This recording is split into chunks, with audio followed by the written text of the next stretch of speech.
మీ ఎలాంటి వ్యాపార ప్రకటనలకైనా వెంటనే మా ఛానల్ సంప్రదించండి. ప్రస్తుతం మనతో పాటు ప్రముఖ ఆధ్యాత్మికవేత్త ఆస్ట్రాలజర్ బ్రహ్మశ్రీ సుభాష్ శర్మ గారు మనతో ఉన్నారు. గురువు గారితో మాట్లాడేద్దాం. నమస్కారం గురుగారు. శ్రీమాత్రేనమండి. గురుగారు, 2026 కొత్త సంవత్సరం అంటే ప్రతి ఒక్కరికి మనీ పరంగా నాకు బాగుండాలి, అప్పులేం ఉండకూడదు, అనుకున్న పనులు ముందుకు వెళ్ళాలి అనుకుంటూ ఉంటారు. వృశ్చిక రాశి వారికి సంబంధించి అద్భుతమైన డబ్బుకు సంబంధించిన పరిహారాలు, కార్యసిద్ధి కలిగించే పరిహారాలు ఏమైనా ఉంటే తెలియజేయండి. తప్పకుండా అండి. ముందుగా వీక్షిస్తున్నటువంటి ప్రేక్షకులందరికీ శ్రీమాత్రే నమ, శ్రీ గురుభ్యో నమ. నమో దేవ్యై మహాదేవ్యై శివాయై సతతం నమ. నమ ప్రకృత్యై భద్రాయై నిహతాం ప్రణతాస్మృత. వృశ్చిక రాశి వారు చాలా గొప్ప నైపుణ్యం కలిగినటువంటి వ్యక్తులండి. అంటే వీళ్ళకంటే ఒక ప్రత్యేకమైనటువంటి గుర్తింపును సాధిస్తూ ఉంటారు.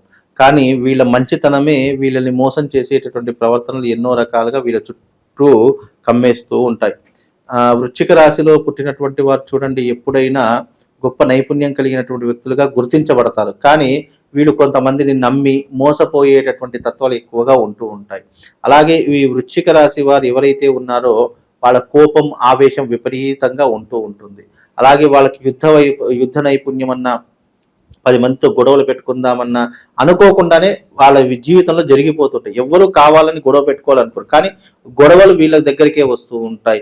ఆటోమేటిక్గా గొడవలకు, పోలీస్ స్టేషన్ కేసులకు, కోర్టు వ్యవహారాదులకు వీళ్ళ యొక్క జీవితం అంతా దాని వెంటే పడేటటువంటి లక్షణాలు ఉండేటటువంటి అవకాశాలు వీళ్ళ జీవితంలో ఎక్కువగా ఉంటూ ఉంటాయి.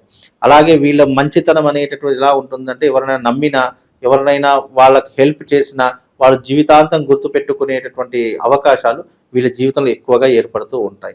కనుక వృశ్చిక రాశి వారికి అనుకున్నటువంటి పనులన్నీ కూడా జరుగుతూ ఉంటాయి. ఈ 2026 సంవత్సరంలో అదృష్ట యోగం కూడా దక్కేటటువంటి అవకాశం వృశ్చిక రాశి వారి యొక్క జాతకంలో ఏర్పడబోతుంది. అందులో ఎలాంటి సందేహం లేదు. ఇక వృశ్చిక రాశి వారికి ధనయోగ పరంగా చూసుకున్నట్టయితే, వృశ్చిక రాశి వారికి ఆర్థిక పరమైనటువంటి మెరుగు కావాలి, అప్పులు క్లియర్ కావాలి, అనుకున్నటువంటి పనులు సాధించుకోవాలి, విద్య, ఉద్యోగం, ఆరోగ్యం ఇలాంటివి సంపాదించుకోవాలి, కుటుంబాన్ని చాలా జాగ్రత్తగా చూసుకోవాలి అని అనుకుంటే గనక వాళ్ళకు ఒక అద్భుతమైనటువంటి పరిష్కార మార్గం చెప్తారు. ఈ తాంత్రిక శాస్త్రంలో రహస్యంగా నిగూఢంగా చెప్పినటువంటి ఒక విధానం ఉంటుంది. ఆ విధానం చెప్తాను. మీరు జీవితంలో వృశ్చిక రాశి వారు ఎవరైతే ఉన్నారో డబ్బు యోగాన్ని మీరు సంపాదించుకోవాలి అని అనుకుంటే, మీరు ఉదయం లేచిన వెంటనే ఒక తమలపాకు తీసుకోండి. ఆ తమలపాకు మీద వీలైనంత వరకు గంధం కలుపుకోండి. గంధం కలుపుకొని ఒక తమలపాకు, మంచి తమలపాకు తీసుకొని ఆ తమలపాకు మీద ఒక మంత్రం చెప్తాను. ఆ మంత్రాన్ని ప్రతిరోజు ఒక్కొక్క తమలపాకు, అంటే ఈ రోజు అయిపోయింది, ఈ రోజు పక్కన పెట్టేసి మళ్ళీ రేపుకో, అంటే రోజుకొక తమలపాకు తీసుకొని నేను చెప్పినటువంటి బీజాక్షర మంత్రాన్ని దాని మీద రాయండి.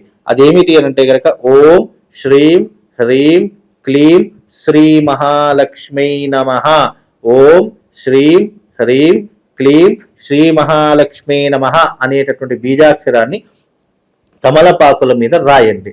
అలా 108 రోజులు చెయ్యండి.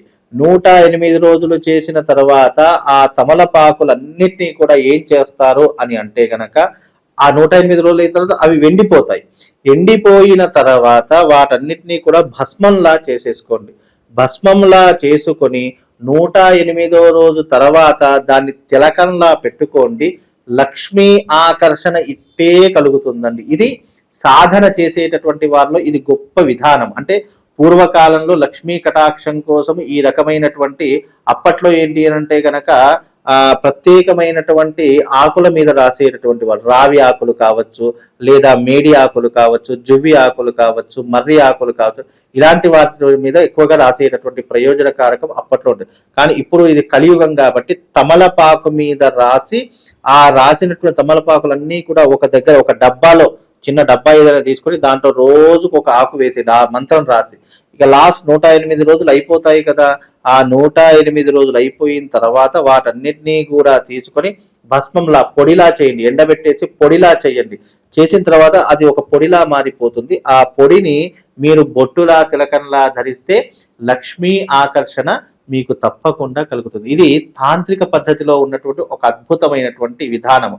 ఇంకోటి ఏంటంటే, ఇంకా విశేషంగా ఈ యొక్క తాంత్రిక పద్ధతిలో ఒకవేళ అవి ఎండిపోయిన తర్వాత ఏం చేస్తారంటే, మామూలుగా ఎండబెట్టండి. ఎండబెట్టిన తర్వాత పూర్తిగా ఎండిపోయిన తర్వాత అవి ఒక డబ్బాలో నిక్షిప్తం చేసుకొని విభూదిలో కాస్త నెయ్యి వేసి కలుపుకొని బొట్టుగా పెట్టుకున్న మీకు డబ్బండి. ఇక డబ్బుకి కొదవ ఉండదు. మీరే 10 మందికి సహాయం చేసేటటువంటి తత్వంలో ఉంటానండి. ఇక తాంత్రిక పరంగా పరిహారం చెప్పారు గురుగారు. డబ్బు పరంగా వీళ్ళ మనస్తత్వం ఏ విధంగా ఉంటే మనీ ఫ్లోటింగ్ బాగుంటుంది అంటారు సాధారణంగా? ముఖ్యంగా డబ్బు పట్ల కూడా చూసుకున్నట్టయితే వీళ్ళ జీవితంలో ఎప్పుడైనా గుర్తుపెట్టుకోండి, ఈ యొక్క వృశ్చిక రాశి వారు అనవసరంగా డబ్బులు ఖర్చు పెట్టకూడదు. రెండవది ఏంటంటే వీళ్ళని పొగడతలతో ముంచి వేశారనుకోండి, వీళ్ళకు ఓహో ఆహా అన్నారనుకోండి, విచ్చలవిడిగా ఖర్చు పెట్టేస్తూ ఉంటారు. ఎవరైనా వీళ్ళను ఒక రేంజ్ లో కూర్చోబెట్టారనుకోండి, లేదా వీళ్ళను ఎవరైనా నమ్మారు అని అనుకోండి, తప్పకుండా ఈ వృశ్చిక రాశి వాళ్ళు డబ్బులు విపరీతంగా ఎదుటి వారి కోసం ఖర్చు పెట్టేటటువంటి తరహాలు ఎక్కువగా ఉంటూ ఉంటాయి. కాబట్టి ఖర్చులు తగ్గించుకునే ప్రయత్నం చేయాలి. ఒక పరిధిని మనం అనుకోవాలి. అంటే వృశ్చిక రాశి వారికి ఏంటంటే ఊహలు ఆలోచనలు ఎన్నో రకాలుగా ఉంటూ ఉంటాయి, కానీ అవి కార్యాచరణకు వచ్చేసరికి అవి దిగదుడిపైపోతూ ఉంటాయి. కనుక అలాంటివి జరగకుండా వాళ్ళ మైండ్ సెట్ ఏంటంటే డబ్బు ఒకవేళ ఉందనుకోండి, అనవసరమైన మద్యానికి లేదా జూదానికి లేదా అమ్మాయిలకు లేదంటే కనుక బెట్టింగ్ యాప్స్ లేదా ఫోన్లో ఈ మధ్య కాలంలో ఎన్నో రకాలైనటువంటి వివాదపరమైన ఈ యాప్స్ వచ్చేసి ఉంటాయి, అందులో ఇన్వెస్ట్మెంట్ పెట్టేటటువంటి ప్రయత్నం. ఇలా డబ్బు ఉంటే నిలుపుకోరు, ఏదో ఒక దాంట్లో ఇన్వెస్ట్మెంట్ అవ్వాలి, రాత్రికి రాత్రి కోటీశ్వరులు కావాలని ఆలోచిస్తూ ఉంటారు. అలా ఎప్పటికీ కూడా జరగదు. మీరు ఆ రకమైనటువంటి విధానాన్ని కోరుకుంటే నిదానంగానే అవుతుంది తప్ప ఒక్క రోజులో ఎవరు కూడా కోటీశ్వరులు కాలేరు. కాబట్టి మీరు డబ్బుని దాచుకునే ప్రయత్నం చేసుకొని మీరు ఎప్పుడైతే డబ్బులు వచ్చాయనుకోండి, ఒక 100 రూపాయలు సంపాదించారనుకోండి, దానిలో 20 రూపాయలు ఖర్చు పెట్టుకుని 80 రూపాయలు దాచుకునే ప్రయత్నం చేయండి. తద్వారా మీకు డబ్బులు అనేటువంటి తప్పకుండా నిలబడతాయండి. గురుగారు, డబ్బులు పలానా రోజున ఇవ్వకూడదు, ఇస్తే మళ్ళీ తిరిగి రావు, ఇలా కొన్ని సూత్రాలు ఉంటాయి, వాస్తవాలే అంటారు? 100% వాస్తవం అండి. ఎందుకంటే ఇప్పుడు 100% వాస్తవం అన్న దానికంటే ముందు శాస్త్రం మనకు కొన్ని విధానాలు పద్ధతులు అందించింది. అంటే ఏ రోజున డబ్బు తీసుకోవాలి, ఏ రోజున డబ్బు ఇవ్వాలి అనేటటువంటిది. మనం ఎప్పుడైతే మంగళవారం అప్పు చేయడం మొదలు పెడతామో నీ అప్పు తీరడమే కష్టమైపోతుంది.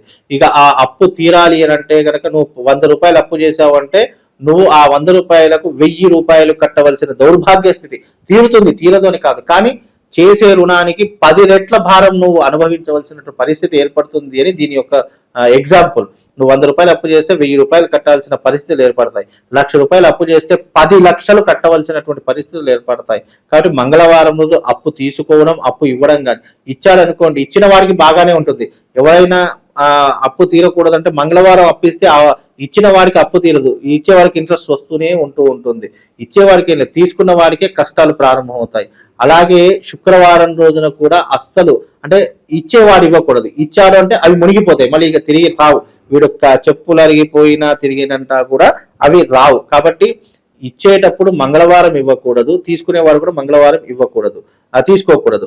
అలాగే మనము ఇచ్చేటప్పుడు శుక్రవారం ఎవరికి కూడా డబ్బులు బయటకు ఇవ్వకూడదు అని శాస్త్రం. ఇక మిగతా రోజులు ఎప్పుడైనా ఇవ్వచ్చు. ఈ 2 వారాలు ప్రధానమైనటువంటివి అని అంటుతారు. ఓవరాల్ గా వృశ్చిక రాశి వారికి సంబంధించి 2026లో విపరీతమైన ధనయోగం కలగాలంటే ఎటువంటి పరిహారాలు చేసుకోవాలో అద్భుతంగా వివరించారు. ధన్యవాదాలు.